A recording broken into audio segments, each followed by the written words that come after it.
Hello everyone, I welcome you all in chemistry classes. Till now in this first chapter we have studied in the previous video about Avogadro's law and its applications, is where Avogadro law can be applied. Then we have discussed about atom and molecule, existence of an element in the form of atom and in the form of molecule. So molecule is the smallest identity of an element or a compound which exists independently and have all its characteristic properties. Then in application of Avogadro law, we came to know that how Avogadro law can be applicable in determining the atomicity of a gas and then in determining the vapor density of a gas. The vapor density part is very important, and then before that we have discussed about laws of chemical combination, in which we have discussed different type of laws, on the basis of which I have given you the worksheet. I think so, I hope so that you must have done it. If any problem is there, you can contact me. I will explain all the numericals. Today a new topic will be atomic mass, molecular mass, gram atomic mass and gram molecular mass, their definitions and how they can be calculated. This we will study in this video. Atomic mass, हमको किसी भी एक element, छोटा सा जो atom है element का, उसका मास पता करना है. तो हमेशा जो मास है जब हम मेजर करते हैं तो ये एक फिजिकल क्वांटिटी है जो कि हम किसी से कंपैरिजन करके पता करते हैं. कंपैरिजन हमेशा कंपैरिजन बराबर वालों में होता है. अब आप 11th में पढ़ते हो तो आपके पेरेंट अगर आपसे कहें, आपकी मम्मी आपसे ये कहें कि देखो उस LKG के बच्चे को क्या टॉप मारता है क्लास में, और एक तुम 11th में हो, तुम पढ़ते नहीं हो, तो this is not a rationalize comparison. वैसे तो कंपैरिजन करना नहीं चाहिए बच्चों के बीच में, लेकिन मोस्टली पेरेंट्स करते हैं. तो कैसे कंपैरिजन होगा? आप ही के साथ वाले बच्चों के साथ में, कि भाई तुम देखो इतना पढ़ के इतना करते हो, दूसरा देखो इतना पढ़ के ऐसा करते हो, यानी कि बराबर वालों में. Comparison is among equal value people, not high and low. इसी वजह से जैसे कि हमको ट्रक का मास पता करना है तो उसके लिए अलग टाइप का इंस्ट्रूमेंट होता है. हमको आलू टमाटर प्याज वेट करनी है, उसका मास पता करना है तो अलग टाइप के वेट्स यूज़ होते हैं, अलग टाइप के कंपैरिजन होते हैं. उसी तरीके से एटम, क्योंकि वो बहुत छोटा सा पार्टिकल है, उसका मास बहुत कम है, तो उसके कंपैरिजन के लिए भी हमको उसी के लेवल का, उसी के साइज का, उसी के मैग्नीट्यूड का एक एलिमेंट लेना पड़ेगा या एटम लेना पड़ेगा और उसको स्टैंडर्ड करना पड़ेगा. और उसको स्टैंडर्ड करके फिर आप अननोन एलिमेंट के एटम को फाइंड आउट करेंगे कि उसका मास कितना है. ये बात ध्यान रखना. सबसे पहले जो यूज़ हुआ था वो हाइड्रोजन एटम यूज़ हुआ था, क्योंकि hydrogen was the smallest atom and lightest atom, और उसका मास हमने फिक्स किया था 1.008. अब हाइड्रोजन से कंपेयर जब हम करते थे तो हम ये कहते थे कि अगर कोई एलिमेंट, कोई एटम उस हाइड्रोजन से कितने टाइम्स हेवियर है, वो उसका एटॉमिक मास है. जैसे कोई एटम हाइड्रोजन से डबल हेवियर है तो उसका मास कितना हो जाएगा? 2.016. कंपैरिजन में, कंपैरिजन करते समय अगर कोई 4 टाइम्स है तो 1.008 into 4, 20 times into 20 and so. लेकिन कई एटम्स के मास हाइड्रोजन से क्लैरिफाई या बिल्कुल एक्यूरेट वैल्यू नहीं आ रही थी, तो that was creating an discrepancy in the measurement of the atomic masses. फिर हमने यूज़ किया ऑक्सीजन, लेकिन ऑक्सीजन से भी परफेक्ट नहीं आई थी वैल्यू. लास्ट में finally according to IUPAC we have taken carbon. वो भी कार्बन कौन सा? कार्बन 12. क्योंकि कार्बन 12 की एक बहुत खास बात है कि उसके अंदर 6 प्रोटॉन और 6 न्यूट्रॉन होते हैं, तो उसका मास हमने 12 दे दिया. जब कार्बन का एक एटम का मास हमने 12 दे दिया, अभी यूनिट नहीं कर रहा हूँ मैं, 12 दे दिया, तो उसका 1/12 पार्ट जो होगा वो कितना हो जाएगा? 1. तो उसको हमने दे दिया 1U. U मतलब यूनिफाइड मास, जिसको हम AMU भी कहते हैं, एटॉमिक मास यूनिट. तो 1/12 of carbon 12 isotope will become equal to 1U. So in nowadays, according to IUPAC, the standard reference unit of the atomic mass is taken from carbon 12 isotope, not carbon 14, carbon 12 isotope. तो अब सारे कुछ जो atomic masses हैं या molecular masses हैं, सारा जो कंपैरिजन है वो किससे होता है? Carbon 12 isotope which is a reference atom, वो हम पढ़ते हैं। अगला टॉपिक है एटॉमिक मास, जो मैंने अभी बताया कि carbon 12 atom is taken as reference such that mass of one atom of carbon 12 is taken as 12 AMU और 12U। AMU का फुल फॉर्म होता है एटॉमिक मास यूनिट और U का फुल फॉर्म होता है यूनिफाइड मास। तो इस कॉन्सेप्ट के हिसाब से 1 AMU और 1U is equal to 1/12 of mass of carbon 12 atom. ये स्टैंडर्ड वैल्यू है, ये स्टैंडर्ड है। अब इसी के बेस पर हम एटॉमिक मास की डेफिनेशन बता सकते हैं या डिफाइन कर सकते हैं।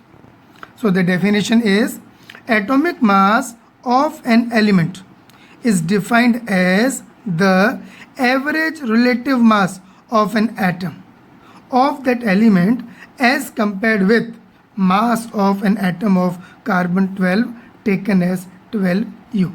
यानी किसी भी एक एलिमेंट के एटम का एटॉमिक मास क्या होता है? That is as compared with carbon 12 atom. यानी 1/12 ऑफ कार्बन 12 का जो मास है उससे वो कितने टाइम्स हेवियर है, वो उसका हो जाएगा एटॉमिक मास। हम इसको ऐसे समझ सकते हैं,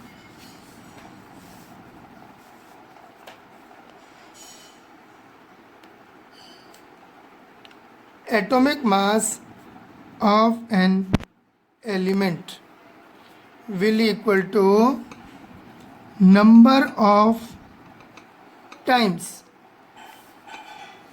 an atom is heavier than 1/12 of carbon 12 atom. इसका जितना मास है यानी 1/12 ऑफ कार्बन 12 एटम जो है वो 1U AMU के इक्वल है। इसके कितने टाइम्स वो एटम हैवियर है वो उसका हो जाएगा एटॉमिक मास। That's simple. अब अगर कोई एलिमेंट X है, वो नंबर ऑफ टाइम्स मान लो 7 टाइम्स हैवियर है इस पूरे फैक्टर का, तो उसका एटॉमिक मास हो जाएगा 7U और 7 AMU, इस तरीके से। ठीक है, एक बार फिर बता रहा हूँ, कोई एक अननोन एलिमेंट है X, अब उस एटम का जो मास है वो कितना है? अगर मान लो C12 एटम के 1/12 के मास का वो 7 टाइम्स हेवियर है, अगर इस एलिमेंट का एक एटम कार्बन 12 के 1/12 का 7 टाइम्स हेवियर है, तो इसका एटॉमिक मास हो जाएगा 7U और 7 AMU। Therefore, atomic mass is equal to mass of an atom of the element on 1/12 of mass of carbon 12 atom। तो ये फॉर्मूला हो गया, इसकी वजह से ज़रूरत नहीं पड़ेगी, आप एटॉमिक मास वैसे ही याद कर लोगे, उससे काम चलेगा। ये सिर्फ डेफिनेशन के पॉइंट ऑफ व्यू से। अब क्या है कि दुनिया में बहुत से ऐसे एलिमेंट होते हैं जो नेचर में आइसोटोप्स के फॉर्म में मिलते हैं। जैसे यही मान लो एक X एलिमेंट है, उसके नेचर में 3 आइसोटोप्स हैं, X और X। इनके मास नंबर क्या होंगे? डिफरेंट। मान लो एक का 7, एक का 8, एक का 9, सपोज करते हैं ये मास है इनका। इसका मास है 7, इसका 8 और इसका 9। अब जो ये X एलिमेंट होगा इसका हमें लेना पड़ता है एवरेज एटॉमिक मास। अब इसका एवरेज एटॉमिक मास नॉर्मल अर्थमेटिक मीन की तरह नहीं निकलेगा कि 7 + 8 + 9 / 3, ऐसे नहीं निकलता है। ये देखना पड़ता है कि नेचर में ये जो आइसोटोप्स हैं उनकी रिलेटिव अबंडेंस कितनी है। भाई जो आइसोटोप जितना ज़्यादा क्वांटिटी में होगा उसका एटॉमिक मास के लिए उसकी जो कंट्रीब्यूशन है उतना ही ज़्यादा होगा, और जिसका परसेंटेज कंपोजिशन कम होगा उसकी जो कंट्रीब्यूशन होगी वो कम होगी। तो अलग तरीके से हम उसका एवरेज एटॉमिक मास निकालते हैं। ठीक है, तो पहले हम डिफाइन करते हैं कि एवरेज एटॉमिक मास क्या है और फिर हम कैसे उसको कैलकुलेट करते हैं वो मैं बताता हूँ आपको। Average atomic mass this is equal to, इसके लिए लॉजिक है कि many elements in nature are found in the form of isotopes, so the atomic mass of such elements are taken as relative atomic mass और average relative atomic mass, that is calculated by determining the contribution in the mixture of isotopes. उसी के base पे निकाल सकते हैं relative abundance कितनी है। जैसे एक बहुत पॉपुलर एग्जांपल है क्लोरीन का। Chlorine exist as 2 isotopes in nature. Chlorine nature में 2 आइसोटोप्स के फॉर्म में मिलता है हमको, एक क्लोरीन 35 और एक क्लोरीन 37। नेचर में 35 वाला 3 टाइम्स और 37 वाला 1 टाइम, यानी 3:1 के रेशियो में। और अगर परसेंटेज को देखें तो ये 75% मिलता है और ये 25%। तो जब हम एवरेज एटॉमिक मास निकालेंगे क्लोरीन का कि दोनों के मिक्सचर को हम कंट्रीब्यूट करेंगे, दोनों को लेके चलेंगे, तब हम कैसे निकालेंगे? Average atomic mass of that element chlorine will be equal to 35 वाला 3 टाइम्स है तो 35 इंटू 3 प्लस 37 वाला 1 टाइम है तो 1 इंटू 37 अपॉन टोटल रेशियो 3 + 1 ये हो जाएगा और ये आता है 35.5 U। तो यानी कि क्लोरीन का एवरेज एटॉमिक मास जो है वो 35.5 U है। इसी वजह से जैसे कि हम हाइड्रोजन लेते हैं, सब लोग को पता होगा बेटा कि हाइड्रोजन है, हाइड्रोजन 3 आइसोटोप्स में मिलता है, प्रोटियम, ड्यूटेरियम और ट्राइटियम। तीनों की रिलेटिव अबंडेंस अलग अलग होती है। सबसे ज़्यादा ये मिलता है, उससे कम ये मिलता है और सबसे कम ये मिलता है। जब इन तीनों का जब हम एवरेज एटॉमिक मास निकालते हैं तो वैल्यू आती है 1.008 U। समझ में आई बात सबको? ऐसे बहुत सारे एलिमेंट्स हैं, कॉपर है 65.5 के लगभग है, एंड सो ऑन, जो भी है, जितने भी एवरेज एटॉमिक मास वाले हैं उन सब में रिलेटिव अबंडेंस का इंपॉर्टेंट रोल होता है। तो इस तरीके से हम लोग एटॉमिक मास फाइंड आउट करते हैं, relative atomic mass find out करते हैं।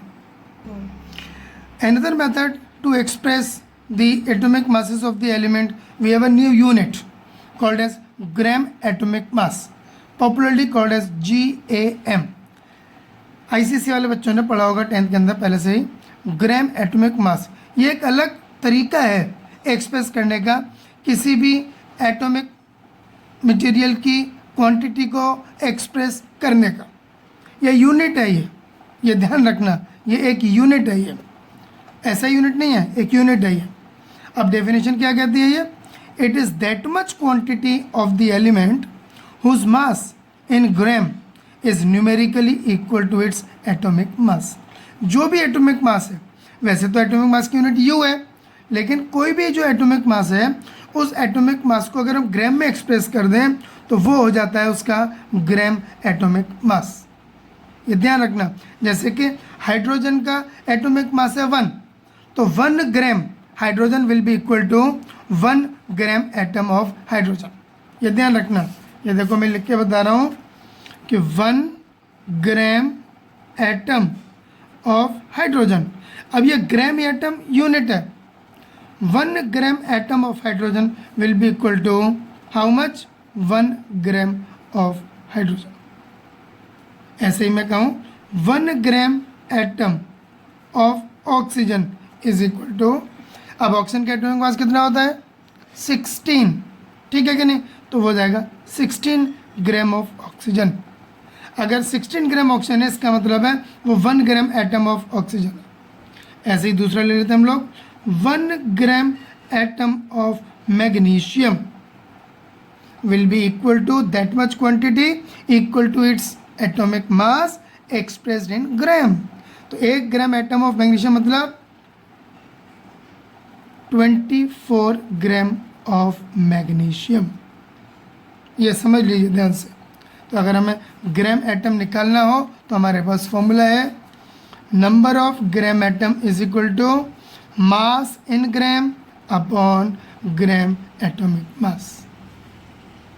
इसी को मैंने दे रखा 1 gram atom of sodium, sodium का एटॉमिक मास कितना है 23, तो वो 23 ग्राम। और ऐसे 2 ग्राम एटम ऑफ सोडियम तो इसका डबल 46 ग्राम। ऐसे 1 gram atom of calcium, calcium का एटॉमिक मास कितना है 40, तो हो जाएगा 40 ग्राम। एग्जाम्पल दे दिया किसी ने कि भाई किसी ने कहा कि 64 ग्राम ऑफ सल्फर है। अब हमें निकालना है नंबर ऑफ ग्राम एटम, कि कितने ग्राम एटम है इसके अंदर। तो गिवन मास यानी 64 ग्राम, ये ग्राम में ही होना चाहिए, कंपलसरी है, अपॉन सल्फर का ग्राम एटॉमिक मास कितना होता है 32, तो ये कितना आ जाएगा 2 ग्राम एटम। ऐसे ठीक है, समझ में आया बेटा सबको? मैं समझता हूँ आ गया होगा। आज हमने अपने इस वीडियो में एटॉमिक मास, उसका रिलेटिव कॉन्सेप्ट, एटॉमिक मास क्यों इंट्रोड्यूस हुआ है ये हमने पढ़ा। फिर एवरेज एटॉमिक मासेस के बारे में पढ़ा कि जो एलिमेंट आइसोटोप्स के फॉर्म में मिलते हैं उनका कैसे निकालते हैं, उस पर न्यूमेरिकल भी है। अगली जो शीट होगी उसमें ये चीज़ इन्वॉल्व होगी। और फिर ग्राम एटॉमिक मास एक नई यूनिट है, वो कैसे हम कैलकुलेट करते हैं, वो क्वांटिटी एक्सप्रेस करती है, ग्राम एटम यूनिट है, ये ध्यान रखना। ठीक है, अगली वीडियो में इसके आगे पढ़ेंगे हम लोग। All the best.